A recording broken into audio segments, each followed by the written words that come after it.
আমি আসি। আমাদের গল্পগুলো যদি ভালো লেগে থাকে তাহলে অবশ্যই সাবস্ক্রাইব করে পাশে থাকবেন।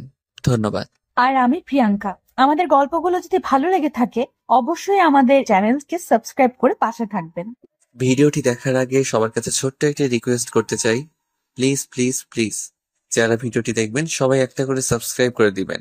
আপনাদের ভালোবাসা পেলে এমন ভিডিও আরো উপহার দিব। ভিডিওগুলো বানাতে অনেক কষ্ট হয়, আমি জানি। ভিডিওটি অনেক মানুষই দেখবেন, প্লিজ একটা করে সাবস্ক্রাইব করে দিবেন। সবাইকে পুরো গল্পটি দেখার জন্য অনুরোধ রইল। আর যারা আমাকে ভালোবাসে তারা একটা করে লাইক করে দেখিয়ে দিবেন। Love you all. তো চলুন আজকের ভিডিওটি শুরু করা যাক। বিয়ের আসরে নিজের বউয়ের জায়গায় একটা পতিতাকে দেখে মাথায় আকাশ ভেঙে পড়ল আরুষের। ইম্পসিবল, এই মেয়ে একটা পতিতা। আমি কিছুতেই একে বিয়ে করতে পারবো না। বলেই গলা থেকে ফুলের মালা খুলে ফেলে দিল আরুষ। আরুষের মুখে পতিতা কথাটা শুনে চমকে গেল বিয়েবাড়ির সবাই, সেই সাথে বিয়ের কোণে মৌ। কিছুক্ষণ বাদেই যার সাথে তার জীবন বেঁধে দেয়া হবে সে তাকে পতিতা বলে ডাকছে। আরুষের রিয়াকশন ছিল খুবই ভয়ঙ্কর। মৌয়ের বাবা মা অবাক হয়ে যায়, তাদের হবু জামাই তার মেয়েকে পতিতা বলে ডাকছে।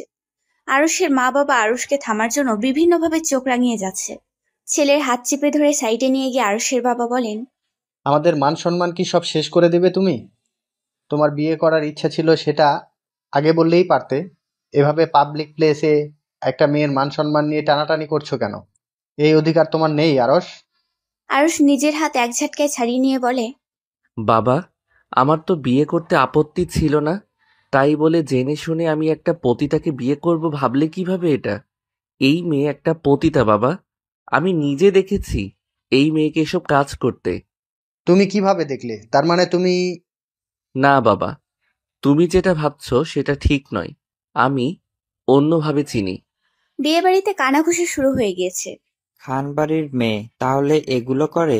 মেয়েটাকে তো দেখে বেশ ভদ্রই মনে হলো, তলে তলে এগুলো করে বেড়ায়। ছি, মেয়েটাকে ভালো ভাবতাম, সবসময় মাথা নিচু করে চলাফেরা করে আর তলে তলে এইসব করে। আরুষ আর আরুষের বাবার কাছে মৌয়ের ফ্যামিলির সবাই চারদিক থেকে ঘিরে ধরে। আরুষের কাছে অনুনয় বিনয় করে বলে, জামাই বাবা, এগুলো কি বলছো? আমাদের মেয়ে এমন নয়, তোমার কোথাও ভুল হচ্ছে। আরুষ সমস্ত বরযাত্রী কনেযাত্রীর সামনে চিল্লিয়ে বলতে থাকে, আপনারা কতটুকু জানেন আপনাদের মেয়ে সম্পর্কে? আপনাদের মেয়ে একটা চরিত্রহীন পতিতার ব্যবসা করে, ছেলেদের সাথে রাত্রি যাপন করে বেড়ায়। আমি নিজে তার সাক্ষী। আরুষকে তার বাবা একটা চড় মেরে বলে, এনাফ হয়েছে, আর নয়। সবকিছুর একটা লিমিট আছে।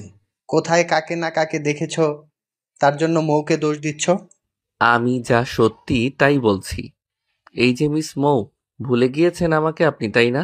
7 দিন আগে আমার বন্ধুদের সাথে কন্টাকে গেছিলেন, আর আমি নিজে আপনাকে বোঝালাম এসব রাস্তা থেকে সরে আসতে।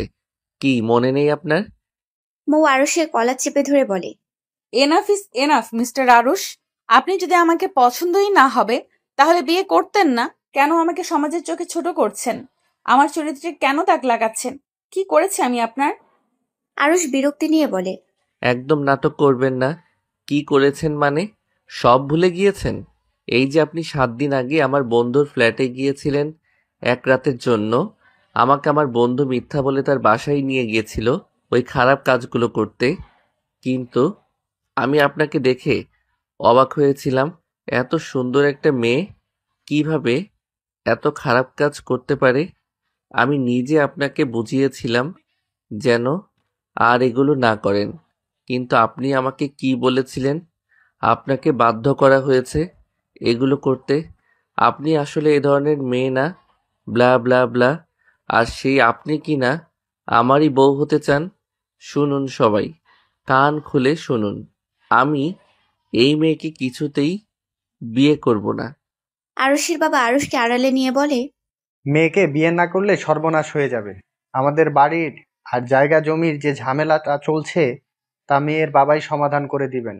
না হলে আমাদের রাস্তায় গিয়ে বসতে হবে। মেয়েটা ভালো হোক আর খারাপ হোক সেটা যাচাই করার সময় এখন নেই। চুপচাপ বিয়ের পিঁড়িতে বসো, যাও বলছি। চারদিকে বিভিন্ন কানাঘুষা চলছে। মুহূর্তের মাঝে ছড়িয়ে গেল আরমান সাহেবের মেয়ে পতিতালয়ে যায়। এইদিকে আরুষের চোখ দিয়ে পানি পড়ে যাচ্ছে টুপটুপ করে। শেষে কিনা এমন একটা মেয়েকে বিয়ে করতে হবে? কোনো উপায় না পেয়ে বাবার সম্মান রক্ষাতে বিয়ে করতে কবুল বলে নিল আরশ। বাবার বাড়ি থেকে আসার সময় বাবার গলা জড়িয়ে ধরে ভীষণ কান্নায় ভেঙে পড়ে মৌ। তার এই কান্নার কারণ অন্য কিছু, কারণ মৌ আজ তার জীবনের সব থেকে বড় অপমানটা হয়েছে। বিয়ে নিয়ে মৌয়ের মনে অনেক স্বপ্ন ছিল, কিন্তু বিয়ের আগেই তার হবু বর তাকে যে অপবাদটা দিল সেটা ভোলার মতো নয়। মেয়েকে বিদায় দেওয়ার সময় আরমান সাহেব ফাঁকায় ডেকে নিয়ে বলেন, মা, আমি তোকে বিশ্বাস করি, তবুও বল, কখনো কারো প্রচারণায় এমন কিছু করিসনি তো? আমি তোর বাবা, আমাকে খুলে বল মা। আমি তো তোর কোনো চাওয়া অপূর্ণ রাখিনি। আরশ যা বললো তা কি সত্যি? মৌ কানে হাত দিয়ে বলে, বাবা প্লিজ আর বলো না, আমি এটা সহ্য করতে পারছি না। উনি কেন এমন জঘন্য কথা বললেন? কি কারণে বললেন? তোমার মেয়ে এমন হতে পারে না বাবা। এরই মাঝে আরশ এসে আরমান সাহেবকে একটা ছবি দেখান, যা দেখে চমকে যায় আরমান সাহেব। আরশ আরমান সাহেবকে দেখান। এই দেখুন, আমার বন্ধু ছবি পাঠিয়েছে। খুব বাজে আর ঘনিষ্ঠ অবস্থার একটা ছবি। যা দেখে আরমান সাহেবের বুকে ব্যথা শুরু হয়। মৌ ছবিতে নিজেকে দেখে চমকে যায়। এটা কিভাবে হতে পারে? এটা তো সে সত্যিই একটা ছেলের সাথে। ছেলেটা আর কেউ নয়, আরশের বন্ধু। আরশ আরমান সাহেবকে বলে, এবার আপনার মেয়েকে বলুন কে মিথ্যা বলছে। আমি না আপনার মেয়ে। আপনার মেয়েকে উত্তর দিতে বলুন। এই অবৈধ উপায়ে আপনার মেয়ে টাকা ইনকাম করে কার জন্য? টাকার জন্য নাকি নিজের শরীরের চাহিদা মেটানোর জন্য? মৌ কাঁদতে কাঁদতে বলে, এটা আমি হতে পারি না বাবা, আমি জানি না আমার ছবি কিভাবে গেল। আমি কিছু করিনি বাবা। আরশ আরো রাগান্বিত হয়ে বলে, আপনি এইভাবে মিথ্যা বলে কি প্রমাণিত করতে চাচ্ছেন? আরমান সাহেব নিচে মেয়ের গালে একটা থাপ্পড় মেরে বলে, এর চেয়ে তুই মরে যেতে পারিস না? তুই মরে গেলে আমি আরো খুশি হতাম। আমি তোর মতো মেয়েকে জন্ম দিয়েছি, ভাবতেও ঘৃণা লাগছে আমার। ছি, আর কোনোদিন আমাকে বাবা বলে ডাকবি না তুই। বলে বুকের ব্যথায় মাটিতে বসে পড়লেন আরমান সাহেব। আরশ আরমান সাহেবকে ধরে বলে, এতে আপনার কোনো দোষ নেই। যা করার আপনার মেয়ে করেছে। আরমান সাহেব আরশের হাত ধরে বলে, বাবা, আমি হাত জোর করছি তোমার কাছে। আমার মান সম্মান এমনিতেও আর নেই। তুমি আমার মেয়েকে নিয়ে যাও। আমি কথা দিচ্ছি ও আর কখনো এমন করবে না। নিশ্চয়ই খারাপ বন্ধুদের পাল্লায় পড়ে এমন করেছে। আরশ বলে, আমি চাইলেই এই ছবি সবাইকে দেখাতে পারতাম, কিন্তু আমি চাইনি আপনার সম্মান নষ্ট হোক। আমি আপনার মেয়েকে বিয়ে করেছি, এটা ঠিক, কিন্তু আমি কখনোই একে মেনে নিব না। মৌ অবাক হয়ে গেল। ছবিটা সত্যি ছিল, কোনো এডিট ছবি ছিল না। হুবহু আমার মতো আরেকটা মানুষ কিভাবে হতে পারে? কে ছিল এই মেয়েটা? নাকি আরুষ বিয়ে করবে না বলে কোনো অজুহাত খুঁজছিল? আমাকে ফাঁসাবে বলে আরুষ এই ছবি নিজে বানিয়ে আনেনি তো? সবটাই ধোঁয়াশা মৌয়ের কাছে। আরশের পাশে বসে আছে মৌ, কারো মুখে কোনো কথা নেই। আরশ গম্ভীর মুখে বসে আছে। তার বন্ধুরা এসে তার বউকে দেখলে কি ভাববে? শেষে কিনা এমন একটা মেয়েকে বিয়ে করতে হলো তাকে। আরশ মৌয়ের দিকে তাকিয়ে বলে দিল, শুনুন, আমার এমনিতেও ইচ্ছা ছিল না আপনাকে বিয়ে করার। আমার প্রেমিকা আছে রুহি। আমি রুহিকে ভালোবাসি। বাবা বলে ওর ফ্যামিলির কালচার ভালো না, তাই জোরপূর্বক আপনার সাথে বিয়ে দিয়েছে। তাও আমি সবটা মেনে নিতাম যদি আপনি কোনো ভালো মেয়ে হতেন। আমি রুহির সাথেই থাকবো, আপনার সাথে না। ওকে? আমার জীবনে আপনার কোনো অধিকার নেই। মৌ কোনো প্রতিবাদ না করে কেঁদেই যাচ্ছে, আর এই ছবির কথা ভেবেই যাচ্ছে। আরশদের বাড়িতে মৌকে নেওয়া হলে আরশের বন্ধুরা দেখতে এসে অবাক হয়ে যায়। আরশকে বলে, কি রে ভাই, ভালোই বিয়ে করেছিস। বউও পাবি, মাঝে মাঝে আমরাও ফিরিতে পাবো। তোরও টাকা ইনকাম হবে। শেষে কিনা এই মেয়ে বিয়ে করলি। সেদিন তো কত জ্ঞান দিয়ে দিলি আমাদের, আর আজ নিজে এই পতিতা বিয়ে করে আনলি। আরশ রাগে রুম থেকে বেরিয়ে গেল। একটা পতিতা মেয়ের সাথে নিজের বর যাকে তুলনা করে, তার মন মাইন্ড অনেক ভেঙে যাওয়ার কথা। বিয়ের আসরে যেটা ঘটে গেল সেটা নিয়ে খুবই চিন্তিত মৌ। মৌয়ের হাজবেন্ডের ওপরে একটু রাগ করলো না, কারণ মৌয়ের হাজবেন্ড আরশের রাগ হওয়াটাই স্বাভাবিক। কেননা আরশ যে ছবিগুলো দেখিয়েছে সেগুলো সত্যি মৌয়ের মতো একটা মেয়ে ছিল। আর আরশের যে বন্ধুগুলো এসেছিল ওই মেয়েটার ছবি ওই ছেলেগুলোর সাথেই ছিল। যেখানে অন্য কোনো মেয়ে হলে সুইসাইডের পথ বেছে নিত, সেখানে মৌ প্রতিজ্ঞা করলো যে আসল সত্যিটা সে বের করে ছাড়বে। গায়ে ভারী ভারী গহনা পরে বড্ড অস্বস্তিতে আছে মৌ। আজ তার শ্বশুরবাড়িতে প্রথম দিন। আজ যে ঘটনা ঘটে গিয়েছে, শ্বশুরবাড়ির সবাই মৌয়ের দিকে কেমন চোখে তাকাচ্ছে। মৌ বেশ বুঝতে পারছে সবাই তাকে নিয়ে সমালোচনা করছে, তাই মৌ সিদ্ধান্ত নিল সবার এই ধারণা ভুল প্রমাণ করে দিবে। নিজের ঘরে একা একা বসে আছে মৌ, তার কাছে কেউ নেই। একদিকে ক্ষুধায় প্রাণ যায় যায় অবস্থা, বাইরে অনেক জলঘোলা চলছে আজকের ব্যাপারটা নিয়ে, তাই নতুন বউয়ের খোঁজ খবর আর কেউ নিচ্ছে না। আরুষের বাবাকে আত্মীয়রা সবাই ধরেছে টাকা আর ক্ষমতা পাওয়ার লোভে এমন একটা বাজে মেয়েকে সে বউ করে বাড়িতে এনেছে। আরুষের বাবাকে যে যা পাচ্ছে তাই বলে যাচ্ছে। এদিকে ময়ের চিন্তা হচ্ছে তার বাবাকে নিয়ে, শেষমেশ তার বাবাও তাকে ভুল বুঝলো। আরুষ বাড়িতে তার মা বাবার সাথে প্রচন্ড রাগারাগি করছে, সে বাড়ি থেকে বেরিয়ে যাবে। আরুষ ব্যাগ গুছিয়ে রওনাও হলো। এমন সময় মৌ আরুষের সামনে গেলে আরুষ বলে, এই পতিতা, বেরিয়ে যা আমার বাড়ি থেকে। আমি তোকে বউ বলে মানি না। আমি সহ্য করতে পারছি না তোকে। কেন আমার জীবনটা নষ্ট করলি? তুই এই বাড়িতেই থাক, আমি চলে যাচ্ছি। মৌ কোমরে শাড়ি পেঁচিয়ে বলে, কি ভেবেছেন কি? আপনার মানা আর না মানায় এখন আর কিছু যায় আসে না। এটা কি সিনেমা পেয়েছেন নাকি যে বিয়ের পর বলছেন বিয়ে মানবেন না? আপনি মানলেও আমি আপনার বউ, আর না মানলেও। হিন্দি মুভি নাকি বাংলা মুভি, কোনটা দেখে এগুলো শিখেছেন? এইসব ন্যাকা ন্যাকা সিনেমার ডায়লগ বাস্তবে কাজে লাগবে না। বিয়ে মানবেন না বললেই হয়ে গেল? শুনুন, আমার সাথে বেশি বাড়াবাড়ি করবেন না। এমনিতেই লোকসমাজে আমার মান সম্মান বলে কিছু রাখেননি। যেখানে চারদিকে মানুষ আমার বাবাকে বলতো মৌয়ের মতো মেয়ের বাবা হওয়ার ভাগ্যর ব্যাপার, সেখানে আপনি আমাকে কলঙ্কিত করে চলে এসেছেন। আরুষ ময়ের কথা না শুনে হাঁটা দিল। এমন সময় মৌ আরুষের হাত ধরে টানতে টানতে রুমের ভিতর নিয়ে রুমের দরজা লক করে দিল। বাড়ি ভর্তি আত্মীয় অবাক হয়ে গেল, সবাই বলাবলি করছে। এমন বউ আজ প্রথম দেখলাম। লজ্জায় মাথা খেয়ে বরকে টেনে নিয়ে গেল ঘরে। মৌ কারো কথার পাত্তা না দিয়ে ঘরের দরজা লাগিয়ে বলে, আজ আমাদের ফুলশয্যা, আর আপনার ফুলশয্যা আমার সাথেই হবে। আর হ্যাঁ, ন্যাকামি করে এটা বলার প্রয়োজন নেই যে আপনি সোফাতে ঘুমাবেন বা ফ্লোরে।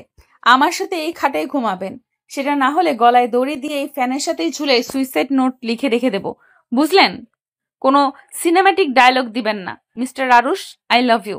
না মানে আগে ভালোবাসতাম না, বাট এখন থেকে বাসি, আর ভীষণ ভালোবাসার চেষ্টা করব। কারণ আপনি আমার স্বামী, তাই আমার আপনাকেই ভালোবাসা উচিত, আর আপনারও আমাকেই ভালোবাসা উচিত। আন্ডারস্ট্যান্ড? আপনি ভাববেন না আমাকে ছেড়ে যেতে চাইলেই আমি যেতে দিব। কালেমা পড়ে বিয়ে পড়েছি, ছেড়ে দেওয়ার জন্য নয় মিস্টার। আরুষ অবাক হয়ে গেল। কোথায় ভেবেছিল সে তার বউকে ধমকে রাখবে, উল্টো তার বউ তাকে ধমক দিল। আরুষ ভেবেছিল মেয়েটা ভয়ে চুপসে যাবে, কিন্তু হলো পুরোটাই উল্টা। আরুষকে অবাক হয়ে তাকিয়ে থাকতে দেখে মৌ বলে, লিসেন, কি ভাবছেন আমি কেমন টাইপের মেয়ে, তাই তো? যেটা ভাবছেন ওইটাই ঠিক। আমি ওই টাইপের মেয়েই। আমাকে বাংলা সিনেমার সাবানা ভাবার কোনো কারণ নেই। আর আমি ইনামিনা টিনা মার্কা মেয়ে না। ভেবেছেন আমাকে দিনের পর দিন খোঁটা দিয়ে যাবেন আর খারাপ ব্যবহার করবেন, আমি সেটা মুখ বুজে সহ্য করব? কখনোই না। শুনুন, আপনি আমাকে ভুল বুঝেছেন, সেটা স্বাভাবিক ব্যাপার। আমি খুব পজিটিভ মাইন্ডেড মেয়ে, এতে আপনাকে কোনো রূপ দোষ ত্রুটি দিব না। আমি আপনার জায়গায় আমি থাকলেও এমন ভাবেই রিয়াক্ট করতাম, কারণ আমি জেনে শুনে চাইতাম না যে আমার হবু বর পতিতালয়ে যায় আর তাকে আমি বিয়ে করি। আপনার যোগ্য স্ত্রী হয়ে আমি দেখাবো যে আমার সম্পর্কে আপনার যে ধারণা হয়েছে সেটা ভুল। আরুষ ভাবতেই পারেনি এমন একটা চমৎকার মেয়ের সাথে তার বিয়ে হবে। মেয়েটি কথায় যেমন পটু, কোনো রক্তে মাংসে গড়া ছেলে তার প্রেমে না পড়ে পারবে না। আরুষ জীবনে এমন সুন্দর মেয়ে কখনো দেখেনি।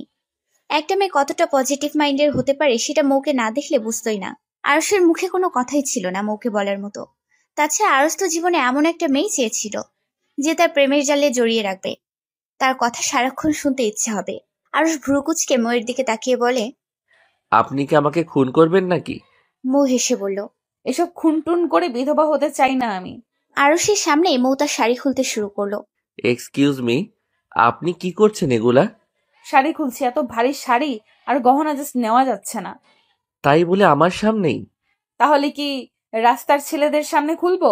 আমি শাড়ি খুলবো সেটা আপনার সামনেই। আরুষ নিজে চোখ বন্ধ করে ফেল। মৌ হালকা হাসতে হাসতে বলে, মিস্টার ভদ্রলোক, আমি আগেই আপনার ব্যাপারে সব জেনে নিয়েছি। আপনার সামনেই কিছু পরার না থাকলেও যে খারাপ নজর দিবেন না সেটা আমি জানি। শুধু একটু দুষ্টুমি করার জন্য এটা করা। বেটা ভেবেছিল বাঘের পার্ট নিবে, দিয়েছি তো ভেড়া বানিয়ে। এই জন্যই বান্ধবীরা বলেছিল প্রথম রাতেই বিড়াল মেরে দিবি। দিয়েছি তো বিড়াল মেরে, এবার মিউ মিউ করে বেড়া। আমাকে পতিতা বলা, দেখো না কি কি করি। আরুষ বেচারা একদমই মুখে কোনো বলি নেই। সে যে মৌকে কিছু বলবে তেমন কোনো রাস্তায় মৌ খোলা রাখেনি। আরস চোখ খুলে অবাক। ঘরের মাঝে তার নতুন বউ সাদা ধপধপে টি শার্ট আর পেটিকোট পরে দাঁড়িয়ে আছে। মৌ নিজের চুল হাত খোপা করতে করতে বলে, কি দেখছেন দেখুন, আমি রাতে টি শার্ট ছাড়া ঘুমাতে পারি না। এটা নিশ্চয়ই আপনার টি শার্ট, আপনাকে জিজ্ঞাসা না করেই পরে নিলাম। কাল আমাকে কয়েকটা টি শার্ট আর স্কার্ট কিনে দিবেন। আর আপনি কি এই শেরওয়ানি পরেই ঘুমাবেন নাকি? যান গিয়ে ফ্রেশ হয়ে আসুন। আরস ড্রয়ার থেকে একটা 3 কোয়ার্টারের গেঞ্জি নিয়ে ওয়াশরুমে প্রবেশ করলো। শাওয়ার ছেড়ে আরস ভেবেই যাচ্ছে। কি মায়াবী এই মেয়েটা, যেই মেয়েটাকে সহ্যই করতে পারছিল না, আর সেই মেয়েটা তার কথার জাদুতে আরশের মন বদলে দিয়েছে। যে মেয়েটা এত মিষ্টি করে কথা বলে, সেই মেয়েটা এত বাজে প্রফেশনে কিভাবে যেতে পারে? এই মেয়েটাকে তো যে কেউ ভালোবাসতে পারতো, তাহলে মেয়েটা কেন এমন কাজ করলো? মেয়েটার কথাগুলো এমন স্পষ্ট আর ক্লিয়ার, তাতে মনেই হয় না যে মেয়েটা অমন প্রফেশনের। এমন সময় কেউ একজন ঘরের দরজায় কড়া নাড়ল। মৌ গায়ে ওড়না পেঁচিয়ে দরজা খুলতেই আরসের বন্ধুরা এসে হাজির। আরসের বন্ধুরা মৌকে এমন পোশাকে দেখে অবাক। শীষ বাজিয়ে বলে, কি পতিতা, বিয়ে করার কি প্রয়োজন ছিল? তোমাদের কি আবার সংসার লাগে নাকি? এমনিতেই তো সব পাও তোমরা, কারুর বউ হওয়ার যোগ্যতা আছে নাকি তোমার? আর এর মতো ভালো ছেলের কপালে এই জুটলো, আজ আবার হবে নাকি আরেকবার ফুলটুসি? মৌ ঠাস শব্দে আরসের বন্ধুর গালে একটা থাপ্পড় মেরে দিল। আরসের বন্ধুর গায়ে ঠাস করে চড় মেরে দেওয়ার সাথে সাথে চমকে যায় আরসের বন্ধু। আরসের বন্ধু উল্টা মৌয়ের গালে চড় মারতে গেলে মৌ হাত ধরে ফেলে। আরস ওয়াশরুম থেকে বেরিয়ে দেখে মৌ ওর বন্ধুর হাত ধরে রেখেছে। আরস বিষয়টা দেখে অবাক হয়ে যায়। আরসকে দেখে আরসের বন্ধু বলে, দেখ ভাই তোর বউ। মৌ আরসের বন্ধুর হাত ঝাড়ি মেরে বলে, উনি কি দেখবে? ওনাকে ডাকছেন কেন? ওনাকে নালিশ দিবেন আর উনি আমাকে মেরে বাড়ি থেকে বের করে দিবেন? কি এতক্ষণ কি বলেছিলেন? আমি পতিতা? আমার সংসারের প্রয়োজন নেই, বিয়ের প্রয়োজন নেই, আপনার বন্ধুর জীবন নষ্ট করেছি? প্রথম কথা, আমি পতিতা নই। আর দ্বিতীয় কথা, যদি ধরেই নেই আমি পতিতা, তাহলে আপনি কি? আপনি কি দুধে ধোয়া? একটা মেয়ে পতিতা কিভাবে হয় যদি আপনার মতো ভদ্রলোকরা তাদের কাছে না যায়? একটা পতিতা অবশ্যই তার পেশা ছেড়ে দিত যদি আপনার মতো ভদ্রলোকরা তাদের কাছে না যেত। একটা মেয়ে টাকার জন্য একটা ছেলের সাথে সময় কাটালে তাকে পতিতা বলে, আর একটা ছেলে টাকা দিয়ে সময় কাটালে তাকে কি বলে? উত্তর দিন, তাকে কি বলে? একটা মেয়ে পতিতা হলে সেই মেয়েটির সাথে রাত কাটানো ছেলেগুলোকে পতিতা বলে। আমার যদি বিয়ে করার রাইট না থাকে, আপনাদের কিভাবে রাইট থাকে? আমার যদি সংসার করার না সাজে, তাহলে আপনাদের কিভাবে রাইট থাকে? লজ্জা করে না আপনার একটা মেয়ের সাথে রাত্রি যাপন করে এসে সেই মেয়েকে পতিতা বলে উপদেশ দিতে? আরসের বন্ধু বলে, তাই বলে আমার গায়ে হাত তুলবে তুমি? মাত্র একটা চরের প্রাপ্য নয় আপনি। উচিত শহরের সব মানুষ জড়ো করে তাদের সবার সামনে জুতা পেটা করে আপনাদের আসল পরিচয় দেওয়া উচিত, যে এরাই তারা যারা রাতের আধারে পতিতালয়ে যায় আর দিনের আলোতে মানুষকে জ্ঞান দিয়ে বেড়ায়। আরস অবাক হয়ে যায়। সে ভাবতেই পারেনি মেয়েটি এতটা প্রতিবাদী আর এতটা সুন্দরভাবে গুছিয়ে কথা বলতে পারে। আরস তার বন্ধুকে বলে, কি সমস্যা ভাই, কি হয়েছে? মৌ বলে, উনি কি বলবে? আমি বলছি কি হয়েছে। উনি আমাকে ওনার সাথে থাকার প্রস্তাব দিয়েছে, যার জন্য ওনাকে থাপ্পড় মেরেছি, যার জন্য উল্টা উনিও আমাকে মারতে চেয়েছিলেন। কি মিস্টার আরুষ, এসব আপনার বন্ধু? এই সমাজে আপনার চলাফেরা? বা রে সভ্য সমাজ! বাহ, নিজের স্ত্রীকে অপমান করছে আর বর আঙুল গালে দিয়ে চুষছে। আরস ওর বন্ধুর গালে আরেকটা থাপ্পড় মেরে বলে, এখান থেকে বের হ। আমি ভাবতেও পারিনি তোরা এমন প্রস্তাব দিতে পারবি। অন্তত আমার মান সম্মান রাখা উচিত ছিল তোদের। যা, বেরিয়ে যা আমার বাসা থেকে। আরসের বন্ধুরা বেরিয়ে গেলে আরস মৌয়ের দিকে তাকিয়ে বলে, ইয়ে মানে মিস মৌ, সরি, রিয়েলি সরি। আচ্ছা, কিসের জন্য সরি? আপনার বিয়ের আসরে করার রিয়্যাক্ট নাকি আপনার বন্ধুর করা ব্যবহার? দুটোই। আরস যেন মৌয়ের কথার ঝুলিতে নিজেই নতজানু হয়ে গেল। মৌকে উপেক্ষা করার শক্তি হারিয়ে ফেল। মেয়েটি কথা দিয়ে আরসকে দুর্বল করে ফেলল। মৌ আরসকে বলে, মিস্টার আরুষ, জানেন আমার সমাজে আমার খুব সম্মান ছিল। সবাই বাবাকে বলতো আপনার মেয়ে একটা লক্ষ্মী মেয়ে, এমন মেয়ে থাকলে আর কিছু লাগে না। জানেন এখন আমার সমাজ আমাকে চরিত্রহীনা বলে জানে। তারা জানে আমি একটা মুখোশধারী, আমি পতিতা। আমার চরিত্রে এই তকমা যে ভুল প্রমাণ, সেটা করার মতো উপযুক্ত প্রমাণ আমার কাছে নেই। আমি যে নির্দোষ সেটা প্রমাণের জন্য সঠিক প্রমাণ আমার হাতে নেই। জানেন তখন খুব অসহায় লাগে যখন চারদিকে মানুষ দোষারোপ করে। দোষ না করে দোষী হতে হয়। আরশের হঠাৎ খুব খারাপ লেগে উঠল। সে নিজের অজান্তে কোনো ভুল করে ফেলেনি তো? এমন তো হতেই পারে হুবহু দেখতে একই রকম দুইটা মানুষ, কিন্তু না, চেহারায় যে সেম মিল। ভাবতে ভাবতে আরশের মুখ ঘুমিয়ে গেল। খানিক পরে আরশের ঘুম ভেঙে গেল। হঠাৎ আরশের খেয়াল হলো তার পাশে শুয়ে থাকা ঘুমন্ত পরীটার দিকে। ডিম লাইটের আলোতে ময়ের ফর্সা শরীর দেখা যাচ্ছে। মেয়েটা মনে হয় এমনই ছটফটে থাকে সব সময়। ঘুমানোর স্টাইল দেখেই বোঝা যাচ্ছে। ওড়না বেড থেকে নিচে পড়ে আছে, গেঞ্জিটা খানিকটা উঁচু হয়ে আছে। আরশ ময়ের পেটার শরীর খেয়াল করে দেখে। আরশের মনে সন্দেহ হলো, একটা পেশাধারী পতিতা কখনো এমন হতে পারে না। তাদের শরীরে বিভিন্ন চিহ্ন ফুটে থাকে। ময়ের শরীর একদমই নিখুঁত। কেন যেন আরশের মনে হচ্ছিল মেয়েটা যেন পতিতা না হয়, মেয়েটা যেন পবিত্র একটা মেয়ে হয়। হঠাৎ আরশের খেয়াল হলো ময়ের গলা। ময়ের গলা একদম সাদা, কিছুই নেই। আরশ সাথে সাথে তার ফোন বের করে পিকচার বের করলো, কারণ পিকচারে থাকা মেয়েটার গলায় বেশ বড় একটা জট ছিল, কালো দেখতে। আরশ জিজ্ঞেস করেছিল, সে বলেছিল এটা তার জন্মদাগ। আরশের কেমন জানি সন্দেহ হচ্ছে মনে মনে। মনে হচ্ছে কোথাও কিছু একটা গরমিল হয়েছে। হঠাৎ ময়ের ঘুম ভেঙে যায়। ঘুম ভাঙতেই লাফ দিয়ে উঠে যায়। মৌ তাকিয়ে দেখে কেউ একজন তার উপরে ঝুঁকে আছে। মৌ উড়ামুড়া দিতেই লোকটা সরে গিয়ে ওপাশ ফিরে শুয়ে পড়ে। মৌ বুঝতে পারে আরশি ছিল, আর আরশি মৌকে দেখছিল। মৌ ইচ্ছা করে আরশকে জড়িয়ে ধরে। মৌ অজান্তে জড়িয়ে ধরে ভান ধরে। আরশ আরো শক্ত করে জড়িয়ে ধরে। মৌ আগে থেকে ভীষণ দুষ্টু টাইপের। দুষ্টুমি করাটাই ওর একটা ইম্পর্টেন্ট কাজ। এদিকে আরশ বেচারা মহা মুশকিলে পড়েছে। একটা বন্ধ করে নিজের বিয়ে করার সুন্দরী বউ জড়িয়ে ধরলে যে কারোর ঠিক থাকা সম্ভব নয়। আরশ খানিকটা সরে ঘুমানোর চেষ্টা করলো। আরশ যতটা সরে মৌ ততই আরশের দিকে সরতে থাকে। আরশ উপায় না পেয়ে বইয়ের সাথে লেপ্টে থেকেই ঘুমাতে হলো। পরের দিন সকালে আরশের ঘুম ভাঙতে অবাক হয়ে যায় সে। আরশ দেখে তার বুকের সাথে লেপ্টে আছে মৌ। কি সুন্দর করে ঘুমাচ্ছে, চুলগুলো এলোমেলো হয়ে আছে, একদমই পাগলির মতো লাগছে। ময়ের নিঃশ্বাস আরশের বুকে উপচে পড়ছে। এমন সময় ময়ের ঘুম ভেঙে যায়। মৌ ঘুম ভাঙতেই দেখে সে আরশের বুকে। মৌ লাফ দিয়ে উঠেই চুল হাত খোপা করতে করতে বলে, এই, আপনি কিছু করেননি তো? আরশ কাঁচতে কাঁচতে বলে, কিছু করেছি মানে? কি কি বলছিস সব? না মানে যেভাবে জড়িয়ে ধরেছিলেন, আর একটু হলে তো আমার দমই বেরিয়ে যাচ্ছিল। আমি না, আপনি জড়িয়ে ধরেছিলেন। দম তো আমারও বেরিয়ে যাচ্ছিল। আমি তো ঘুমের মাঝে অজান্তে জড়িয়ে ধরেছিলাম, আর আপনি যে ইচ্ছে করে জড়িয়ে ধরেছিলেন। এই যে না মিস, আপনি ধরেছিলেন। যান, এবার গোসল করে ফ্রেশ হয়ে বাইরে যান। এক্ষুনি আবার সবাই ডাকাডাকি করতে আসবে। অদ্ভুত, গোসল করতে যাব কেন? আপনি ঘুমের মাঝে কিছু করেননি তো? সত্যি করে বলুন বলছি, এই ছিল আপনার মনে? জি না, আমি ওই টাইপের ছেলে না। আমি কিছুই করিনি। কিন্তু বাইরের কেউ সেটা মানবে না। আজ আমাদের ফুলশয্যা।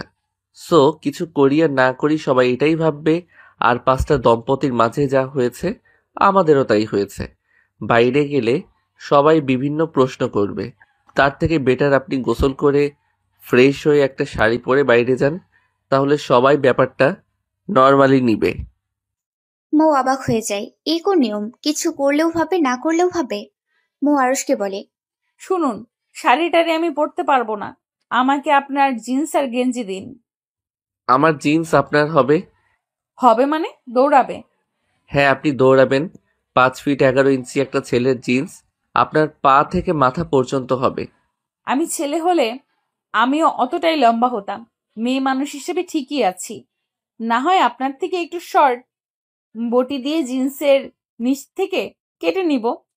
আপনি জিন্স কাটবেন, তার থেকে আপনি আমার একটা হাফ প্যান্ট পরুন, এটাই বেটার হবে। কি? আমি হাফ প্যান্ট পরবো, তাও আবার আপনার? ছে ছে ছে, মানুষ কি বলবে আমায়? এই যে নতুন বউ, জিন্স পরলে মানুষ কি ভাববে? আপনাকে শাড়িই পরতে হবে। আমি শাড়ি পরতে পারি না। অবশেষে কি বউয়ের শাড়ি পরানোর দায়িত্ব নিতে হবে? বলেই মাথায় হাত দিয়ে দাঁড়ালো আরশ, আর মৌ গিয়ে শাওয়ার ছাড়লো। মৌ ওয়াশরুম থেকে টাওয়াল দিয়ে মাথা মুছতে মুছতে বেরোলো। মৌয়ের চোখে মুখে মহা বিরক্তি। কিভাবে এখন সে শাড়ি পরবে? একটা মেয়ে হয়ে শাড়ি পরতে পারে না, এটা মানুষকে বললেও হাসাহাসি করবে। তাছাড়া এমনিতেও তাকে নিয়ে সমালোচনার শেষ নেই এখন। মৌ ভেবে নিয়েছে তাকে কেউ কিছু বললে সে সঠিক উত্তর দিবে। মৌ বাইরে বেরিয়ে দেখে আরশও তাওয়াল পেঁচিয়ে দাঁড়িয়ে আছে। আরশ গোসলের আগে তাওয়াল পরেই গোসল করে, এর তার রোজকার অভ্যাস। এখন ঘরে বউয়ার সাথে খানিকটা অস্বস্তিতে পড়তে হয়েছে আরশকে। মৌ আরশের দিকে তাকিয়ে বলে, এই যে হ্যালো, আপনার কোনো লজ্জা নেই তাই না?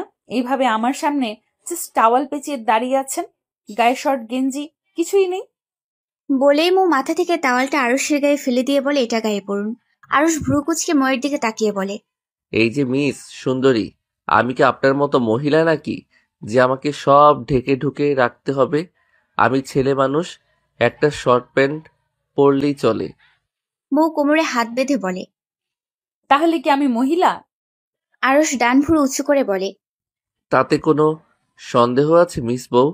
কি বললেন মিস বউ? ও সরি, আমি মিস মৌ বলতে চাইছিলাম। আর কি গালতিছি, বউ ডেকে ফেলছি। থাক, আর এইভাবে সরি ডাকা লাগবে না মিস্টার উরস। কি বললে? উরস? ইয়ার এই পোকার মতো জঘন্য পোকা আর নেই।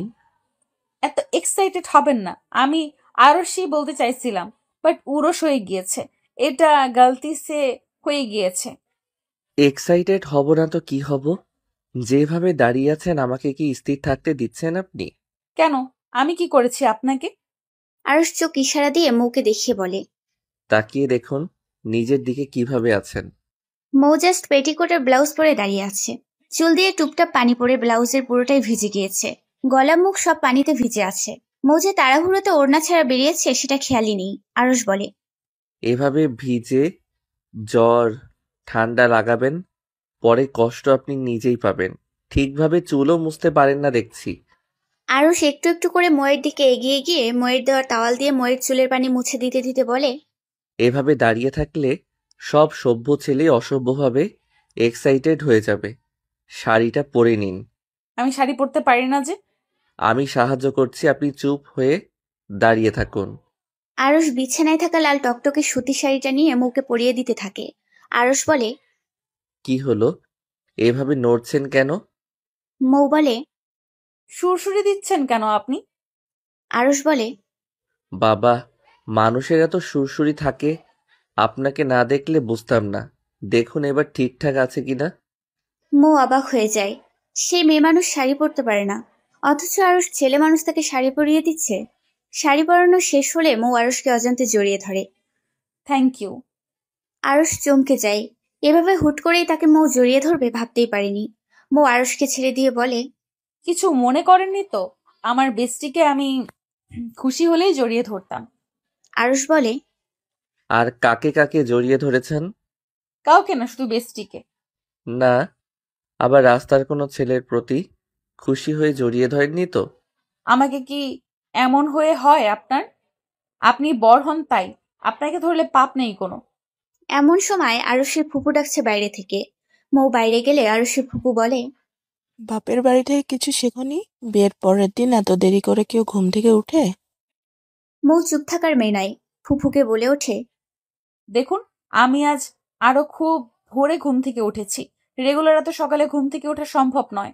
কাল থেকে 8টার আগে আমাকে কেউ ডাকবেন না। আর দেখুন, আমার সাথে আমার বাপের বাড়ির তুলনা করবেন না।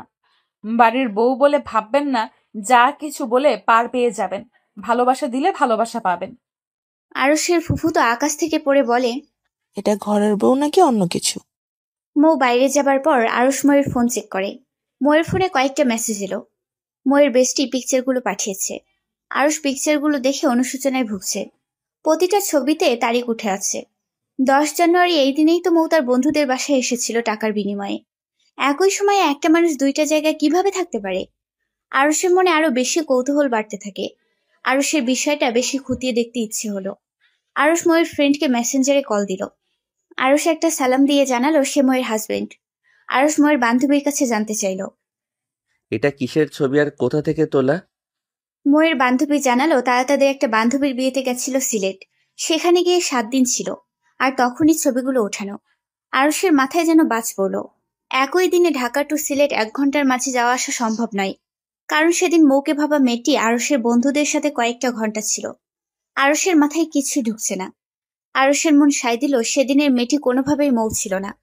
তাহলে সেদিনের মেয়েটি কে ছিল? আরুষের মনে বেশ কতগুলো প্রশ্ন জড়সড় হলো। তবে আরুষের মনটা এখন বেশ ফ্রেশ লাগছে।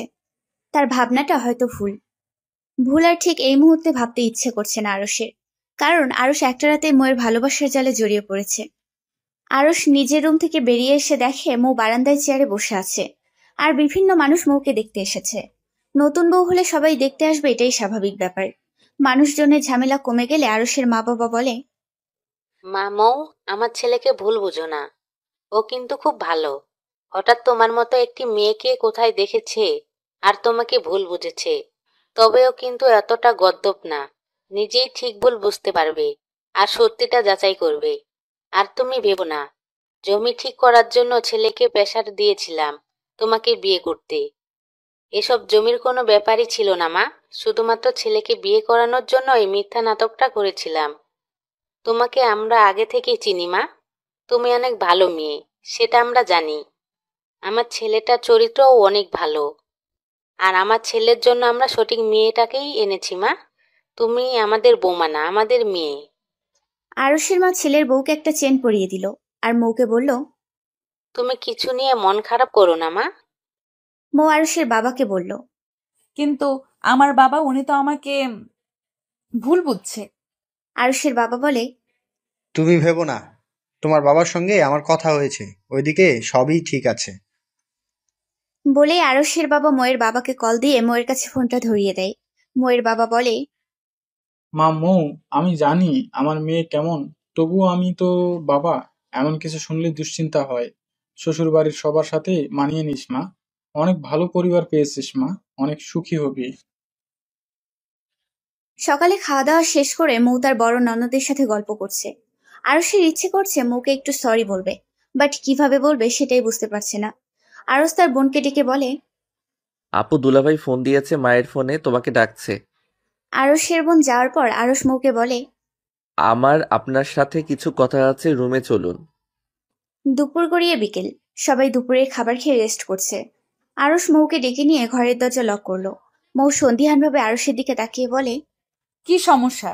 দিন দুপুরে ঘরের দরজা লক করছেন যে? খুলুন বলছি, মানুষ কি ভাববে? আরুষ বুকে হাত বেঁধে দাঁড়িয়ে আছে ময়ের দিকে তাকিয়ে। মেয়েটা নিছকে একটা বাচ্চা, কোনো ইগো বলে কিছুই নেই। থাকলে তার সাথে যে ব্যবহারটা করা হয়েছে, গাল নাক মুখ ফুলিয়ে কান্নাকাটি করতো, বা আমার উপর এক আকাশ সমান অভিমান নিয়ে বসে থাকতো, বা রেগে থাকতো, তার মাঝে কিছুই নেই কেন? মেয়েটা বড়ই পাগলি টাইপের।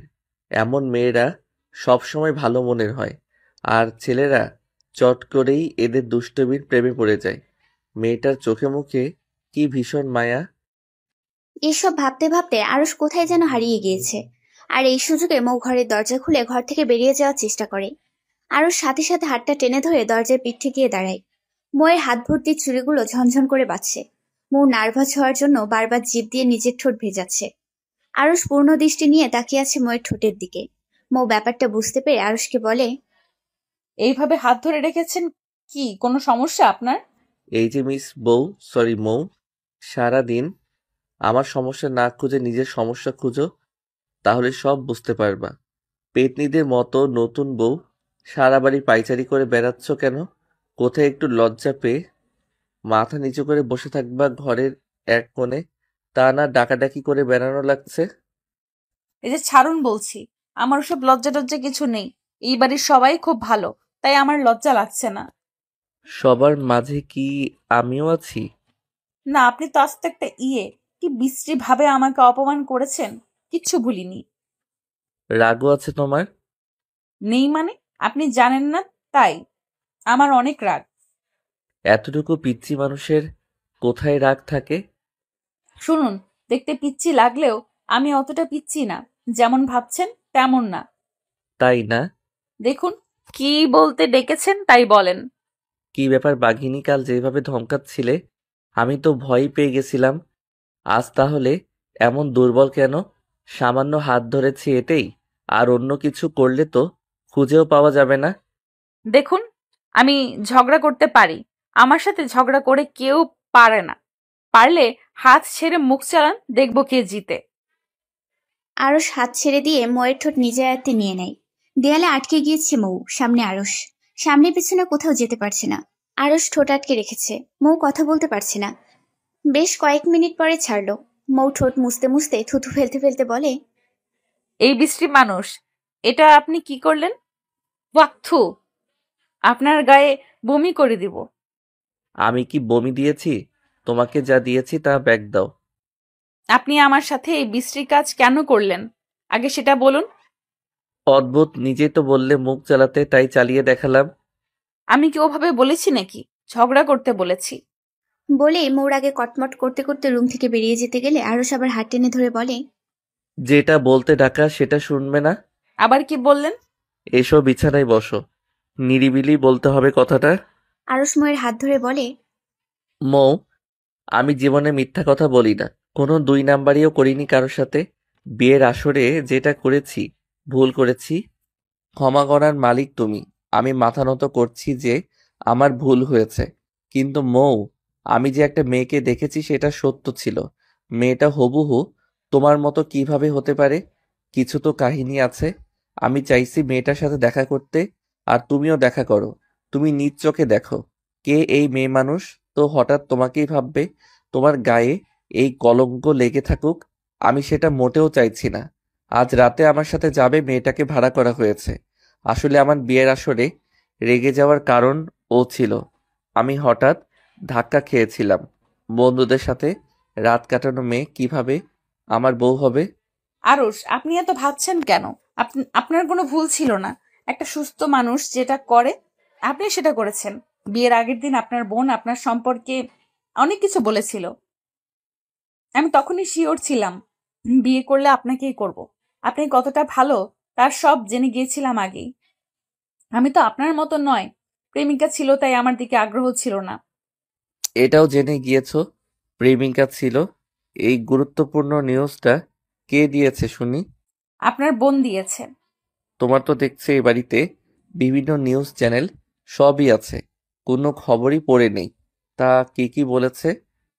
বলেছে আমার ভাইয়ের একটা রিলেশন ছিল, ভাই তার জন্য বিশাল পাগল ছিল, কিন্তু মেয়েটা আস্ত একটা গরম খুন্তির ছ্যাঁকা দিয়ে চলে গিয়েছে। আমার ভাই রোজ ঘুমের ওষুধ খাইতো, মাতাল হয়ে বাড়িতে ফিরতো, সারাদিন এক্স এক্স করে কাঁদতো, দাড়ি গোফ কাটতো না, একটা দেবদাস হয়ে গিয়েছিল সে। এগুলো বলেছে সিরিয়াসলি?